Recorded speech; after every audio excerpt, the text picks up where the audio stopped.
충격적인 일이 벌어졌습니다. 세계적으로 가장 높은 문화적 자부심을 가진 일본인들 중에서도 특히 애국심이 강했던 도쿄 출신 미녀가 김포공항 바닥에서 무릎을 꿇은 채 떠나기 싫다며 울음을 터뜨리고 있습니다. 왜 그녀는 그토록 돌아가기 싫다던 일본으로 돌아간 뒤 대학 진학이라는 인생의 중대한 결정을 뒤엎고 다시 한국으로 돌아오는 선택을 했을까요? 도대체 그녀에게 무슨 일이 일어났길래 한국은 빠르기만 한 나라라는 선입견이 나의 또 다른 고향이라는 고백으로 바뀌었는지 사연 바로 시작합니다. 영상 시작 전 구독과 좋아요, 불우이웃을 위해 끝까지 시청 부탁드립니다. 안녕하세요. 저는 도쿄 출신의 23살 아카리입니다. 도쿄대학교에서 국제문화학을 전공하며 다양한 문화에 호기심을 가졌지만 실제 경험은 책과 미디어를 통한 간접적인 것이 대부분이었죠. 저는 사실 새로운 환경에 적응하는 데 시간이 필요한 편이라 제 인생 처음 한국을 방문했을 때 경악하고 말았습니다. 김포공항 대합실 바닥에 무릎을 꿇고 앉아 울고 있는 제 모습이 어색하게 느껴졌어요. 6개월 어학연수 비자로 한국에 왔던 저는 오늘 일본으로 돌아가야 했습니다. 주변은 분주한 출국 행렬로 가득했지만 제게는 마치 시간이 멈춘 것 같았죠. 차가운 대리석 바닥에 닿은 무릎은 얼얼했지만 마음속 감정의 폭풍에 비하면 아무것도 아니었습니다. 다들 한국이 좋다는데 가슴속으로 중얼거렸어요. 제 일본 친구들은 K-드라마와 K-팝에 열광했고 모두가 한 번쯤 한국을 방문하길 꿈꿨습니다. 그러나 저는 관광객들이 보지 못하는 진짜 한국을 경험했어요. 처음에는 그저 빠르고 차가운 나라라고만 생각했던 이곳에서 제가 이렇게 마음을 빼앗길 줄은 몰랐죠. 외국인 커뮤니티에서는 한국의 편리함과 안전함에 대한 찬사가 넘쳐났어요. SNS에는 서울의 화려한 밤거리, 맛있는 음식, 친절한 사람들에 대한 이야기로 가득했습니다. 모두가 한국에 매료되어 있었죠. 그런데 왜 지금 저는 떠나야 한다는 사실에 이토록 가슴이 아픈 걸까요? 한국에 오기 전 저는 이곳이 첨단 기술만 발달하고 인간미는 부족한 곳일 거라 생각했습니다. 한국은 빠르긴 해도 매정할 거야. 이것이 제 선입견이었어요. 일본의 정돈된 예의와 간접적 소통 방식만이 편안하다고 믿었었죠. 서울은 도쿄보다 더 차갑고 개인주의적일 거라고 단정했었습니다. 모든 것은 도쿄대학 동아리의 한국 문화의 밤 행사에 참석하면서 시작됐어요. 그저 학점을 채우기 위한 활동이었을 뿐인데 그날 만난 한국 교환학생 민지와의 대화가 제 마음에 호기심의 씨앗을 심었습니다. 민지는 제게 한국어로 안녕하세요를 가르쳐 주었고 그 발음을 따라하면서 묘한 설렘을 느꼈죠.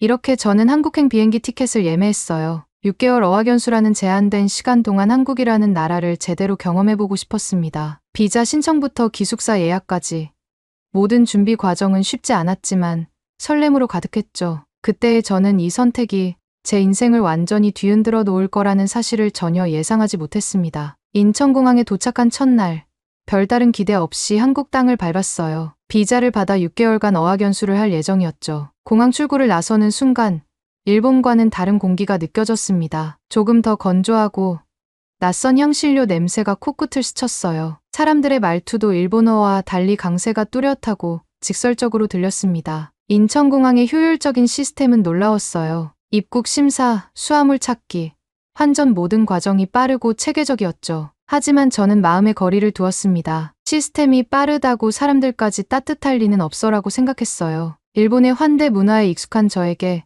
한국의 효율성 중심 서비스는 다소 차갑게 느껴졌습니다. 첫날부터 작은 문화 차이들이 눈에 띄었어요. 편의점에서 물건을 살 때 점원은 일본과 달리 깊은 인사나 정중한 말투 없이 간단히 거래를 마쳤죠. 일본에서는 두 손으로 영수증을 건네주는 것과 달리 한 손으로 대충 내미는 모습에 약간의 거리감을 느꼈습니다. 버스 정류장에서는 또 다른 문화 충격이 있었어요. 전광판에 실시간 버스 도착 정보가 정확하게 맞아떨어지는 것을 보고 놀랐죠. 일본도 정확한 편이지만 1분 단위의 정확성은 새로운 경험이었습니다. 버스에 오르자 사람들은 노약자석을 자연스럽게 비워두었고 하차벨을 누르면 정확히 그 정류장에서 멈추는 시스템이 인상적이었어요. 언어 장벽은 예상보다 높았습니다. 안녕하세요와 감사합니다 정도만 알고 운전은 길 찾기부터 음식 주문까지 모든 것이 도전이었죠. 구글 번역기에 의존했지만 미묘한 뉘앙스 차이로 종종 오해가 생겼어요. 한 번은 식당에서 맵지 않게 해주세요라고 번역기로 보여줬는데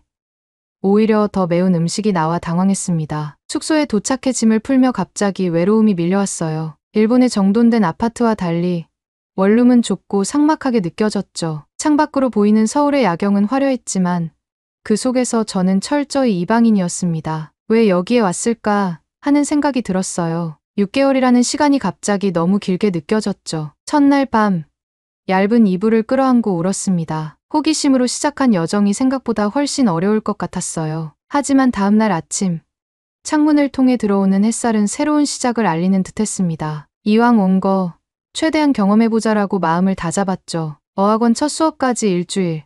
그 시간 동안 서울이라는 도시를 조금씩 알아가기로 했어요. 한국에 온 지 3주째. 어학원에서 안녕하세요부터 저는 일본에서 왔어요까지 기초적인 한국어를 배우고 있었습니다. 발음이 어려워 좌절감도 컸지만 한글의 논리적인 구조에 점점 매력을 느끼고 있었죠. 그날은 수업을 마치고 숙소로 돌아가는 평범한 오후였어요. 강남역 근처 횡단보도에서 신호를 기다리고 있었습니다. 초록불이 켜지자 사람들과 함께 건너기 시작했어요. 갑자기 오른쪽에서 오토바이 소리가 들렸고 다음 순간 날카로운 통증이 느껴졌죠. 배달 오토바이와 부딪혀 넘어진 것이었습니다. 무릎이 아스팔트에 강하게 부딪혔고 손바닥은 찰과상으로 따가웠어요. 바닥에 넘어진 채 당황스러움에 멍하니 주변을 둘러보았습니다. 머릿속은 하얘졌고 알고 있는 한국어는 모두 증발한 느낌이었죠. 괜찮아요? 라는 질문에 겨우 네, 아니요, 아파요 라고 더듬거렸어요. 무뚝뚝해 보이는 중년 남성이 손을 내밀었는데 그 순간 저는 그의 눈에서 진심 어린 걱정을 읽을 수 있었습니다. 놀라운 것은 그 다음이었어요. 주변 사람들이 신속하게 모여들어 각자의 역할을 했죠. 누군가는 배달원과 이야기하고 다른 이는 경찰에 신고했습니다. 한 여성은 영어로 괜찮니? 어디가 아파?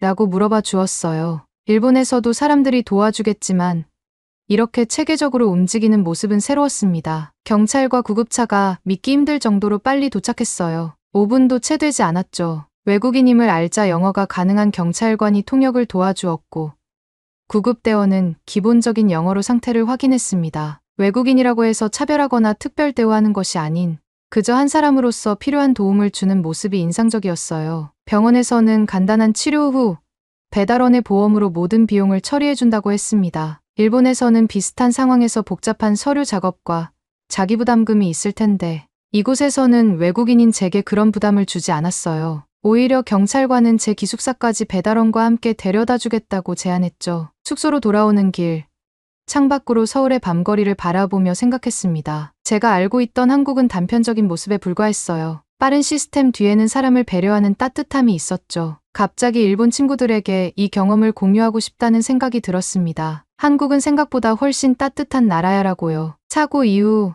서울을 바라보는 제 시선이 조금씩 변하기 시작했어요. 이전에는 보지 못했던 작은 디테일들이 눈에 들어왔습니다. 지하철에서 노약자를 위해 자리를 양보하는 학생들, 혼잡한 시간에도 줄을 서서 질서 있게 기다리는 모습, 그리고 무엇보다 바쁜 일상 속에서도 서로를 배려하는 작은 제스처들이 보이기 시작했죠. 한국어 학습에는 여전히 어려움이 많았습니다. 특히 존댓말과 반말의 구분, 상황에 맞는 표현 선택이 복잡했어요. 일본어에도 경어가 있지만 한국어의 존칭 시스템은 더 복잡하게 느껴졌죠. 저는 밥을 먹었어요와 저는 식사를 했습니다의 차이를 이해하는 데 시간이 걸렸습니다. 실수도 많았어요. 한 번은 편의점에서 영수증 주세요라고 말하려다 영수증 주십시오라고 너무 격식 있게 말해서 점원이 웃음을 참는 것을 보았죠. 또 다른 날은 식당에서 더 주세요라고 하려다 더 줘라고 해버려서 당황한 적도 있습니다. 하지만 대부분의 한국인들은 제 서툰 한국어를 인내심 있게 들어주었어요. 일본과 한국 문화의 차이점도 점차 이해하게 되었습니다. 일본이 간접적인 의사소통과 상대방의 마음을 헤아리는 문화라면 한국은 더 직접적이고 솔직한 소통 방식을 가지고 있었어요. 처음에는 이런 직설적인 표현이 무례하게 느껴졌지만 시간이 지나면서 그 속에 담긴 진정성을 이해하게 됐죠. 식사 문화에서도 차이를 발견했어요. 일본에서는 개인 식기에 음식을 담아 먹지만 한국은 함께 나눠 먹는 문화가 강했습니다. 처음에는 불편했지만 이제는 이런 공유의 문화가 더 친밀감을 느끼게 한다는 것을 알게 됐어요. 삼겹살을 함께 구워 먹으며 나누는 대화는 어느새 제가 가장 좋아하는 시간이 되었죠. 어느 날 지하철에서 임산부를 위해 자리를 양보하는 젊은이를 보았습니다. 일본에서도 비슷한 광경을 볼 수 있지만 한국에서는 더 자연스럽고 당연하게 느껴졌어요. 그리고 그날 저도 무의식적으로 노약자에게 자리를 양보했죠. 문득 저도 이 도시의 리듬에 맞춰 춤추기 시작했다는 생각이 들었습니다. 한국어 학원 친구들과 남산타워에 올라 서울 전경을 바라보며 처음 이곳에 왔을 때와 지금의 제 감정이 얼마나 다른지 깨달았어요. 낯설고 차갑게만 느껴졌던 도시가 이제는 흥미롭고 매력적인 곳으로 변해 있었죠. 빠른 속도와 효율성 뒤에 숨겨진 따뜻함과 배려를 발견한 순간이었습니다. 한국 생활 4개월 차.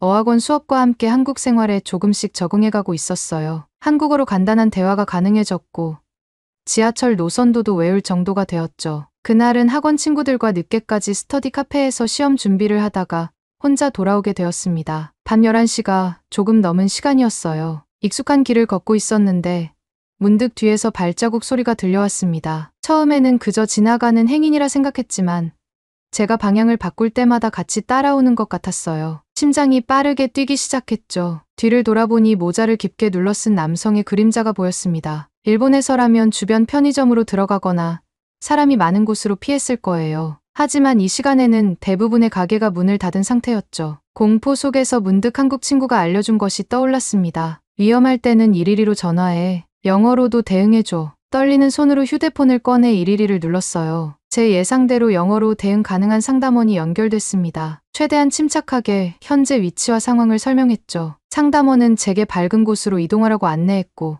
순찰차를 즉시 보내겠다고 약속했어요. 가장 가까운 편의점을 발견하고 빠르게 들어갔습니다. 점원에게 상황을 설명하려 했지만 한국어 실력이 부족해 사람 따라와요.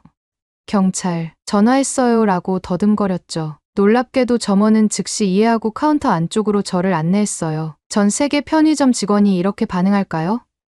문득 궁금해졌습니다. 정확히 3분 후 경찰차 2대가 도착했어요. 경찰관들은 제게 간단한 질문을 한 후 주변을 수색했습니다. 저를 따라오던 남성은 사실 같은 아파트 단지에 사는 주민이었고 우연히 같은 방향으로 가고 있었던 것뿐이었어요. 오해였던 거죠. 그럼에도 경찰관들은 제 불안감을 이해해주며 안전한 귀가를 위해 순찰차로 기숙사까지 데려다 주겠다고 제안했습니다. 순찰차 안에서 경찰관은 외국인 학생들은 특히 조심해야 해요. 혼자 다닐 때는 늘 주변을 살피세요 라고 조언해 주었어요. 일본어로 된 안전 수칙 팜플렛까지 건네주며 다음에도 불안하면 언제든 신고하세요 라고 격려해 주었죠. 그 순간 이 나라에서 진정으로 보호받고 있다는 느낌이 들었습니다. 기숙사에 도착했을 때 경찰관은 안전히 주무세요라고 일본어로 인사해 주었어요. 작은 배려에 가슴이 따뜻해졌죠. 방으로 돌아와 침대에 누워 생각했습니다. 오늘의 위험은 결국 오해였지만 한국의 안전 시스템이 얼마나 효과적인지 체감하는 계기가 되었어요. 밤길이 무서웠던 도쿄와 달리 서울에서는 든든한 보호막이 느껴졌습니다. 한국에서의 생활 5개월 차, 어학원 선생님께서 중요한 정보를 알려주셨어요. 아카리 씨, 비자로 6개월 이상 체류하면 아르바이트 허가를 받을 수 있어요. 관심 있어요? 처음에는 망설였지만 한국어 실력 향상과 경제적 도움을 위해 도전해보기로 했죠. 출입국관리사무소에서 필요한 서류를 준비하고 학원의 허가서를 받아 신청했습니다. 2주 후 주 20시간 이내 아르바이트 허가를 받았어요. 기숙사 근처 작은 카페에서 면접을 보게 되었죠. 긴장된 마음으로 준비한 자기소개를 했습니다. 안녕하세요. 저는 일본에서 온 아카리입니다. 한국어 공부 중이에요. 열심히 하겠습니다. 어색한 발음이었지만 사장님은 미소 지으며 외국인 손님도 많으니 도움이 될 거예요 라고 말씀해 주셨어요. 첫 출근일, 카페 유니폼을 입고 거울을 보니 어색했습니다. 일본에서는 한 번도 서비스직을 해본 적이 없었죠. 첫 업무는 간단한 청소와 설거지였어요. 음료 제조법도 하나씩 배우기 시작했습니다. 문제는 주문을 받을 때였어요. 아이스 아메리카노 한 잔이요 라는 간단한 주문도 가끔 알아듣지 못해 당황했죠. 실수도 많았습니다. 핫 음료와 아이스 음료를 바꿔 만들거나 거스름 돈을 잘못 계산하기도 했어요. 그럴 때마다 동료 지수는 괜찮아. 처음이니까. 나도 처음에는 그랬어라며 위로해 주었죠. 특히 존댓말과 반말의 구분, 손님에게 사용하는 적절한 표현을 배우는 것이 어려웠습니다. 일본과 한국의 서비스 문화 차이도 느꼈어요. 일본은 정해진 매뉴얼과 형식적인 공손함이 중요하지만 한국은 좀 더 자유롭고 친근한 접근이 허용됐죠. 처음에는 이런 유연성이 낯설었지만 점차 편안하게 느껴졌습니다. 손님과 짧은 대화를 나누거나 농담을 주고받는 것이 자연스러워졌어요. 2개월간의 카페 아르바이트는 제 한국어 실력을 놀랍게 향상시켰습니다. 교과서에서 배우지 않는 일상 표현, 젊은이들의 유행어, 다양한 상황에서의 적절한 대응을 배울 수 있었죠. 손님, 드시고 가세요. 포인트 정립해 드릴까요? 네. 곧 준비해 드리겠습니다. 같은 표현들이 자연스럽게 입에서 나오기 시작했어요. 동료들과의 관계도 깊어졌습니다. 처음에는 외국인이라는 벽이 느껴졌지만 함께 바쁜 시간을 견디고 실수를 만회하면서 동료애가 형성됐죠. 지수는 제 한국어 선생님이 되어주었고 사장님은 가끔 일본 얘기를 물으며 관심을 보여주셨어요. 퇴근 후 함께 먹는 라면 한 그릇이 그토록 맛있게 느껴질 수 있다는 것도 알게 되었습니다. 어느 날 아침 출입국관리사무소로부터 이메일 한 통이 도착했어요. 비자 만료 2주 전 안내문이었죠. 알고는 있었지만 현실로 다가오니 가슴이 무너지는 것 같았습니다. D사 어학연수 비자는 연장이 어렵고 다른 비자로 변경하려면 일단 본국으로 돌아가야 한다는 사실을 확인했어요. 비자 상담을 받으러 출입국관리사무소를 방문했습니다. 담당자는 학사 과정에 입학하려면 D 비자가 필요한데 일본으로 돌아가서 새로 신청해야 해요라고 설명해 주셨죠. 한국에서 바로 비자 변경이 안 되는 이유도 친절히 알려주셨어요. 규정은 아쉬웠지만 시스템의 투명성은 인상적이었습니다. 남은 2주 동안 모든 순간을 소중히 여겼어요. 카페 동료들과 작별 모임을 가졌고 어학원에서는 수료식이 있었죠. 선생님께서는 아카리는 6개월 만에 정말 많이 성장했어요. 다시 만날 수 있길 바랍니다라고 말씀해 주셨어요. 한국어로 짧은 소감을 발표할 때는 눈물이 날 것 같았습니다. 김포공항에서 비행기를 타기 전 모든 감정이 한꺼번에 밀려왔어요. 처음 한국에 왔을 때는 빨리 6개월이 지나길 바랐는데 지금은 더 머물고 싶다는 아이러니, 무릎을 꿇고 울음을 터뜨렸죠. 주변의 시선도 신경 쓰이지 않았습니다. 그저 이 순간, 이 감정을 온전히 느끼고 싶었어요. 일본에 도착하자 미묘한 위화감이 찾아왔습니다. 도쿄의 질서정연함과 조용함이 이전에는 편안했는데 이제는 뭔가 부족하게 느껴졌어요. 가족들은 반갑게 맞아주었지만 마음 한편에는 서울의 활기찬 거리와 따뜻한 사람들이 그리웠죠. 일본 음식을 먹으면서도 한국의 매콤한 맛이 생각났습니다. 한국 대학교 입학을 위한 준비를 시작했어요. 서류 준비부터 면접까지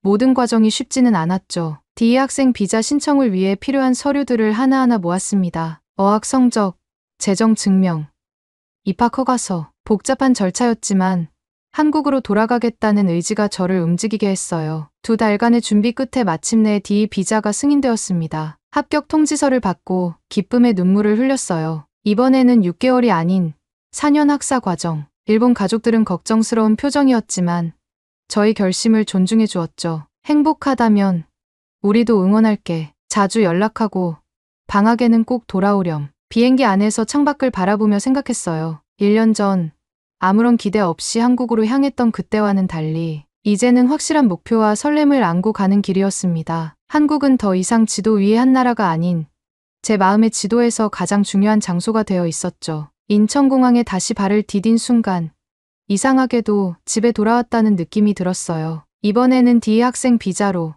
대학 신입생으로서의 새 출발이었죠. 서울 한복판에 자리 잡은 작은 원룸은 이전보다 넓지는 않았지만 제게는 충분했습니다. 창문 너머로 보이는 서울 풍경이 반갑게 느껴졌어요. 물론 새로운 도전들이 기다리고 있었죠. 대학 수업은 어학원과 달리 전문 용어와 깊이 있는 토론이 필요했습니다. 처음 몇 주간은 교수님 말씀의 절반도 이해하지 못해 녹음해서 반복해서 들었어요. 과제물도 한국 학생들보다 2배, 3배 시간이 걸렸죠. 하지만 포기하지 않았습니다. 문화적 차이에서 오는 작은 벽들도 여전히 있었어요. 회식 문화, 선후배 관계, 팀 프로젝트에서의 의사소통 방식 등 일본과는 다른 부분들이 종종 혼란스러웠죠. 한 번은 팀 프로젝트에서 제 의견을 너무 조심스럽게 말했다가 왜 그렇게 불명확하게 말해? 라는 피드백을 받기도 했습니다. 일본인으로서 정체성과 한국 문화 사이에서 균형 잡기를 배웠어요. 일본의 문화와 한국의 보다 직접적인 소통 방식, 2가지를 상황에 맞게 활용하는 법을 익혔죠. 양국의 장점을 모두 흡수하면서 저만의 고유한 정체성을 만들어갔습니다. 학업과 생활에 적응하면서 한일 문화 교류 동아리에 가입했어요. 제 경험을 바탕으로 양국 학생들 사이의 다리 역할을 하게 되었죠. 한국 학생들에게는 일본 문화의 섬세함을, 일본 유학생들에게는 한국 문화에 적응하는 팁을 공유했습니다. 이 과정에서 제 자신도 양국 문화를 더 깊이 이해하게 되었어요. 2년이 지난 지금 저는 단순한 유학생을 넘어 이 도시의 일부가 되었습니다. 서울의 골목길을 자전거로 누비고 시장 상인들과 정겹게 흥정하며 한강에서 친구들과 치맥을 즐기는 일상이 자연스러워졌어요. 물론 여전히 외국인이라는 꼬리표는 따라다니지만 그것이 전부는 아니었죠. 돌이켜보면 그날 김포공항 바닥에서 울었던 이유는 단순한 이별의 슬픔이 아니었어요. 그것은 제가 진정으로 속할 수 있는 곳을 찾았다는 깨달음에서 오는 복합적인 감정이었습니다. 일본에서의 안정된 삶을 뒤로하고 새로운 도전을 선택한 것에 대한 두려움과 설렘이 뒤섞인 눈물이었죠. 한국과 일본, 두 나라 모두 제 마음의 고향이 되었어요. 두 문화 사이에서 때로는 외로움을 느끼기도 하지만 그만큼 더 넓은 시각과 깊은 이해를 가질 수 있게 되었습니다. 관광객으로는 절대 경험할 수 없는 진짜 한국의 모습, 그 안에서 자라난 제 모습을 사랑하게 되었어요. 사연자분께 전하고 싶은 말씀이 있으시면 댓글로 남겨주시면 전달해 드리겠습니다. 그러면 더욱 감동적인 다음 사연으로 넘어가겠습니다. 전투식량을 그딴 걸 먹이니까 한국 군대가 그 모양인 거야. 안녕하세요. 저는 일본 해상자위대의 보급 장교 타스지입니다. 한국 전투식량을 먹었다가 최악의 경험을 하게 되었다고 해요. 요즘 군대가 좋아졌다지만 그게 다 마케팅이래요. 한국 전투식량이 좋다고 외신이 하도 난리를 쳐서 한번 먹어봤다는데 터무니없는 전투식량을 먹고 그 친구가 어떻게 됐는지 아세요? 바로 까무러쳐서 부대 한복판에서 쓰러졌대요. 온몸에 두드러기가 나고 난리가 났다는 거예요. 아무리 그래도 먹을 걸로 장난을 치다니 그게 말이 됩니까? 그러니까 한국이랑 한국 군대가 후졌다는 소리를 듣는 거라고요. 제가 부대에서 주로 하는 일은 전투식량을 관리하는 일을 하고 있습니다. 우크라이나 전쟁 지원과 각종 여러 훈련들이 일본 해상자위대 내에서 많이 진행되고 있고, 일본 해상자위대에서는 군인들의 사기를 도두기 위해서 전투식량을 한번 잘 개발해보라는 명을 받았습니다. 확실히 전쟁과 훈련이 지속되어 업무 강도가 강해지고 있고, 그 탓인지 일본 해상자위대 군사들의 퇴직률이 점점 높아지고 있었습니다. 최고의 복지와 대우를 자랑하는 일본 해상자위대였는데 예전만 하지 못하다는 비판도 종종 듣게 되었어요. 외부적으로는 무기와 군사기술이 발전했다고 하지만 무기가 있으면 뭐 하겠어요. 군사들이 충성심 있게 하나가 되어 움직여야 하잖아요. 하지만 일본 군사들은 어느 순간부터 그냥 적당히 일하고 월급이나 받아 가자는 힘 빠진 풍선같이 굴었거든요. 그들의 행동이 그들의 게으름 때문이라고 단정할 수도 없었습니다. 예전에 비해서 일본 군인들을 홀대하며 대한 영향이 없지는 않았으니까요. 제 상사께서는 매일 한숨을 내쉬셨죠. 저는 10년째 일본 해상자위대로서 자부심을 가지고 있었는데 이런 상황이 닥치니 생각보다 걱정이 늘었습니다. 그래서 저는 빨리 대책을 세워야 했고 해상자위대 군사들에게 맛있는 음식을 제공하는 것이 그 대책 중 하나였습니다. 저는 빠르게 전투식량 메뉴 개발을 위해서 다른 나라의 전투식량을 모티브로 삼아 만들겠다고 보고서를 올렸습니다. 제 보고서를 보신 상사께서는 좋은 것 같다며 눈을 반짝이며 기대하겠다고 말씀하셨죠. 저는 상사의 기대를 저버리고 싶지 않았습니다. 그래서 다른 나라의 전투식량을 알아보기 시작했고 선진국이며 군대 규모도 큰 중국으로 출장을 가게 되었습니다. 저는 중국의 동부 정구로 향했습니다. 정구로 중국 인민해방군의 5대 정구 중 동부에 위치한 전구였습니다. 중국의 가장 핵심적인 군사단체였고 저는 군사 강대국인 중국의 전투 식량을 기대했습니다. 중국으로 갔는데 생각과는 다른 중국 군대의 모습에 당황했습니다.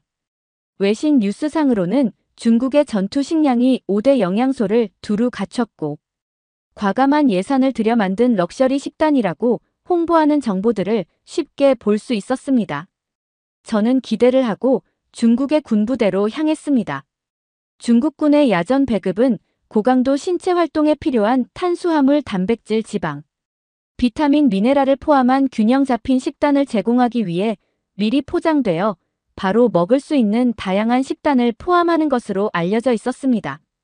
그런 외신 내용과는 다르게 음식이 맛이 없거나 심지어 먹을 수 없는 음식이 나오기도 했습니다. 심지어는 병사들은 지급된 배급량을 보충하거나 대체하기 위해 각자 사비를 들여 개인 음식을 가져오는 것을 목격할 수 있었습니다. 또한 중국 군사 한 명이 군용 식량을 섭취한 후 식중독을 경험한 군인이 제게 와서 이야기를 해주었습니다. 상한 고기가 들어있는 일부 포장과 함께 육질 불량이 있어 식중독에 걸렸다는 것이었습니다. 심지어 가끔은 음식에 비닐이 섞여 나오는 위생 문제도 있다는 이야기를 들었습니다.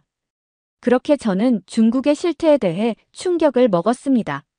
하지만 이러한 불만에 대해 중국군 당국은 개선의 필요성을 인정하며 개인의 입맛에 맞추기보다는 제공된 음식에 적응하는 것이 중요하다고 강조했습니다.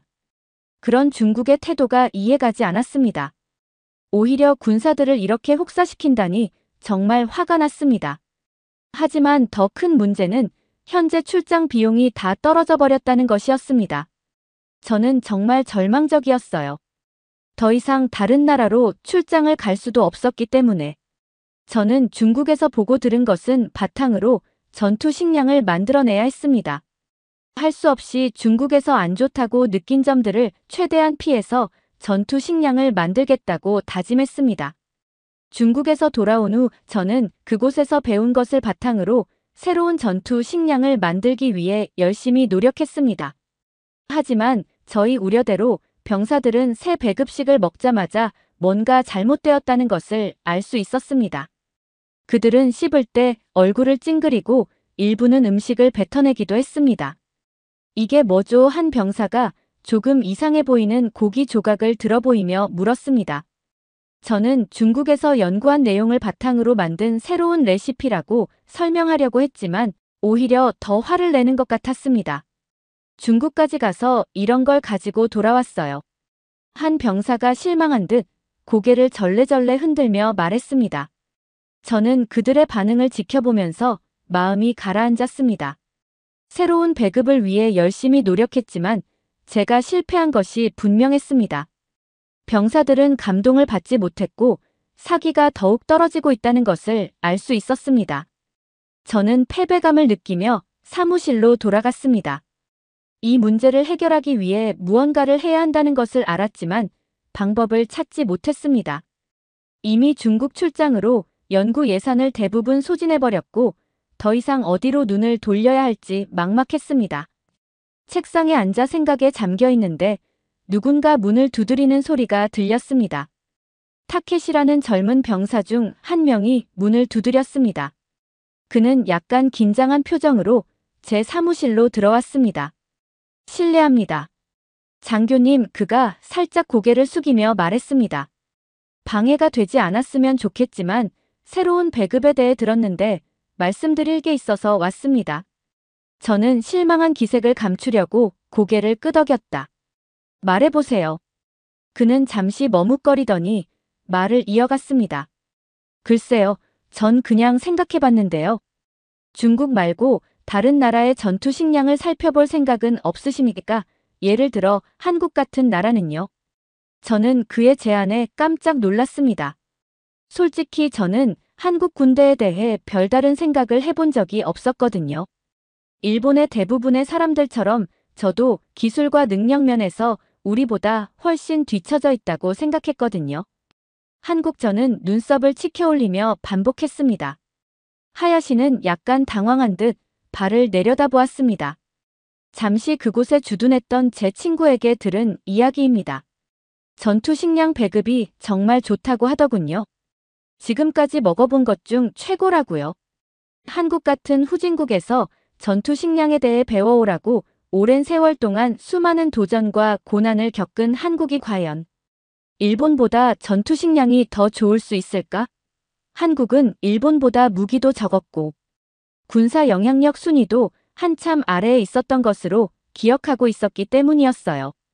굳이 따지자면 한국은 일본보다 기술이 발달되지 못한 후진국이라는 느낌이 강했습니다. 하지만 더 이상 방법도 없었어요. 한국이라면 남은 예산으로 한 번 더 조사를 떠날 수 있을 것 같았습니다.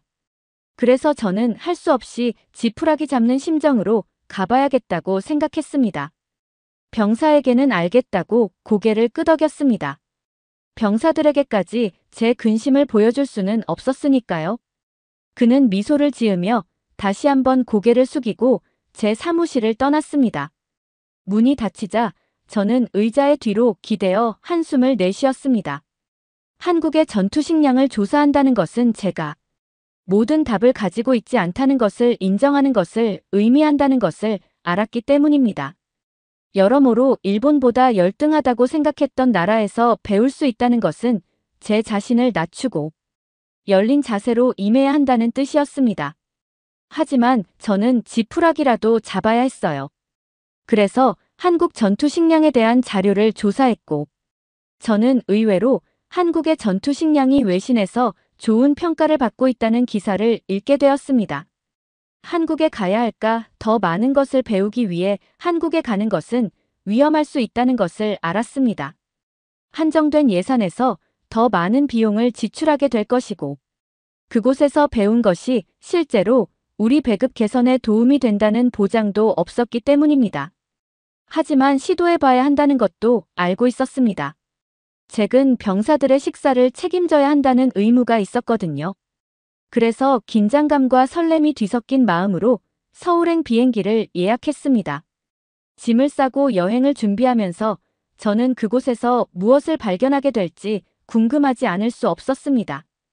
한국의 전투식량 배급은 정말 사람들의 말처럼 좋을까? 그리고 만약 그렇다면 내가 거기서 무엇을 배워 우리 군의 상황을 개선하는데 도움이 될 수 있을까? 저는 아직 그 질문에 대한 답을 알지 못했지만 꼭 알아내기로 결심했습니다. 그리고 비행기에 탑승하고 자리에 앉자 오랫동안 느끼지 못했던 사명감이 느껴졌습니다. 저는 세계 최고의 전투식량을 찾는 임무를 수행 중이었고 성공할 때까지 멈추지 않을 것입니다. 비행기가 이륙하고 도쿄 시내가 구름 아래로 사라지는 동안 저는 눈을 감고 앞으로 어떤 일이 벌어질지 상상해 보았습니다. 앞으로의 길이 험난하리라는 것을 알았지만 그 앞에 놓인 모든 일에 대비할 준비가 되어 있다는 것도 알았습니다. 제게는 해야 할 일이 있었고 무슨 일이 있어도 끝까지 해낼 것입니다. 그렇게 저는 한국으로 떠나게 되었습니다. 한국 부대에 도착해 한국 전투식량을 처음 한 입 먹었을 때 저는 주저앉아 버렸습니다. 이 맛은 정말 한 번도 먹어보지 못한 맛이었어요. 저는 대담하면서도 균형 잡힌 맛과 놀라울 정도로 높은 재료의 품질에 즉시 감탄했습니다. 각 요리는 최적의 영양을 제공하면서도 맛있고 편안하게 먹을 수 있도록 세심하게 만들어졌습니다. 단순한 생존을 위한 음식이 아니라 몸과 정신 모두에 영양을 공급하기 위해 세심하게 고안된 식사였습니다. 저는 한국군이 각기 다른 상황과 선호도에 맞춰 매우 다양한 전투 식량을 제공한다는 사실을 알게 되었습니다. 끓는 물에 데워 먹는 레토르트 형태의 식사는 완전히 익혀서 바로 먹을 수 있는 편리함을 제공했습니다. 물만 부어 조리하면 되는 동결 건조 방식은 가볍고 휴대가 간편했습니다. 그리고 최첨단 즉석식품은 자가 발열 팩과 함께 제공되어 병사들이 언제 어디서나 따뜻한 식사를 즐길 수 있었습니다. 다양한 메뉴를 시식하면서 저는 디테일에 대한 세심한 배려와 한국인의 입맛에 맞는 맛의 조합에 한결같이 감탄했습니다. 푸짐한 소불고기부터 얼큰한 김치찌개까지 모든 메뉴가 집밥의 맛과 편안함을 선사하며 현장에서도 든든하게 즐길 수 있었습니다. 양이 넉넉하고 재료가 최고급이었으며 영양 밸런스도 세심하게 맞춰져 있었습니다. 특히 포장과 조리 기술의 발전이 흥미로웠습니다. 레토르트 파우치는 맛이나 식감에 저하 없이 오랫동안 보관할 수 있게 해줬어요. 동결 건조 공정을 통해 맛과 영양은 그대로 유지하면서 무게는 최소화했습니다. 또한 자체 발열팩은 효율성과 실용성이 뛰어나 어떤 조건에서도 따뜻한 식사를 제공할 수 있었습니다. 더 자세히 살펴보니 전투 식량의 질을 높이기 위한 한국의 노력이 식사 자체에 그치지 않는다는 것을 알 수 있었습니다. 식재료 선택부터 영양소 균형 포장 디자인에 이르기까지 모든 면에서 엄격한 연구와 개발이 이루어졌습니다. 그 결과 병사들의 건강 사기, 준비 태세를 지원하기 위해 최고 수준의 식사를 일관되게 제공하는 시스템을 구축할 수 있었습니다. 현장에서 군인들과 이야기를 나누면서 감탄이 더욱 깊어졌습니다. 그들은 다양하고 가정적인 맞길고 힘든 임무 중에도 에너지를 유지할 수 있는 넉넉한 양에 대해 극찬했습니다. 많은 사람들이 전투 식량이 어려운 시기에 밝은 빛이 되어 주었고 매일 자신의 웰빙이 최우선 과제임을 상기시켜 주었다고 말했습니다. 저는 제 인식이 얼마나 많이 바뀌었는지 놀라움을 금할 수 없었습니다. 저는 전투 식량은 뒷전일 거라 생각하고 별 기대 없이 한국에 왔습니다. 하지만 저는 세계 최고 수준 또는 그 이상의 프로그램을 발견했고, 이는 병사 복지에 대한 지속적인 집중과 혁신 헌신의 힘을 보여주는 증거였습니다. 병사들에 대한 깊은 존중, 병력 증대를 위한 역량에 대한 강조, 지속적인 개선을 위한 추진력 등 이 접근법의 근간이 되는 철학을 생각하면서 저는 깊은 영감을 받았습니다. 한국은 종종 소홀히 여겨지던 군 병참의 한 측면을 예술과 과학, 그리고 힘과 단결력, 결단력을 키우는 강력한 도구로 승화시켰습니다. 저는 이것이 군대가 진정으로 국민의 복지에 투자할 때 무엇이 가능한지를 보여주는 빛나는 사례이자 본받을 만한 모델이라는 것을 알았습니다. 이곳에서 얻은 교훈은 단순한 방법이나 공식을 넘어 구성원을 소중히 여기고 지원하는 조직을 구축하는 것의 의미에 대한 핵심을 말해주었습니다. 호스트들에게 감사하며 저는 새로운 목표와 가능성을 발견한 채 대한민국을 떠났습니다. 저는 이러한 통찰을 일본 해상자위대로 가져와 전투 식량에 대한 접근 방식에 있어서도 이와 유사한 변화를 옹호하기로 결심했습니다.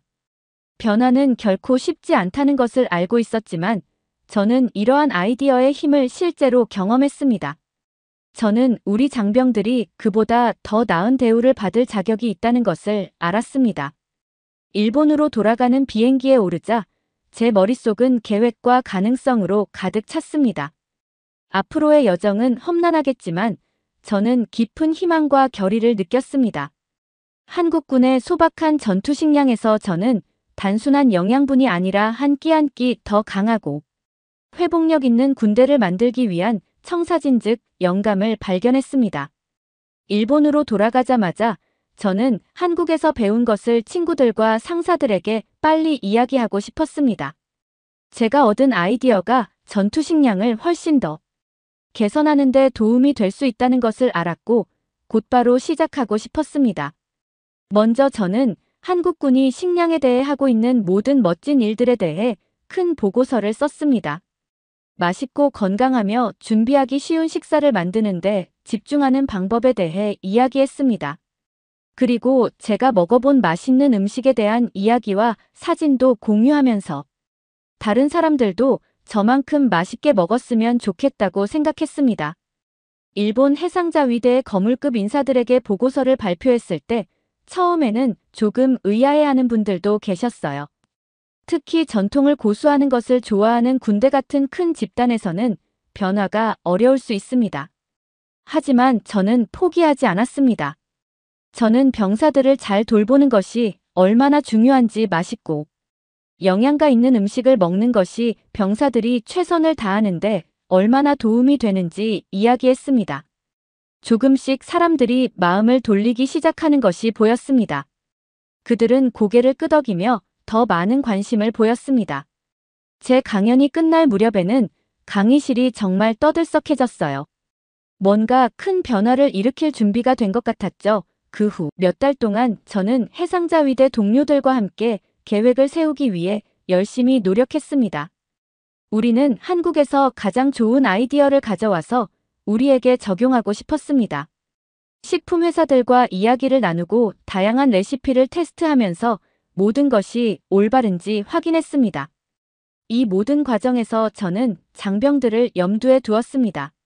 전국 각지의 기지를 방문해 장병들이 좋아하는 음식과 싫어하는 음식에 대해 이야기를 나누었습니다.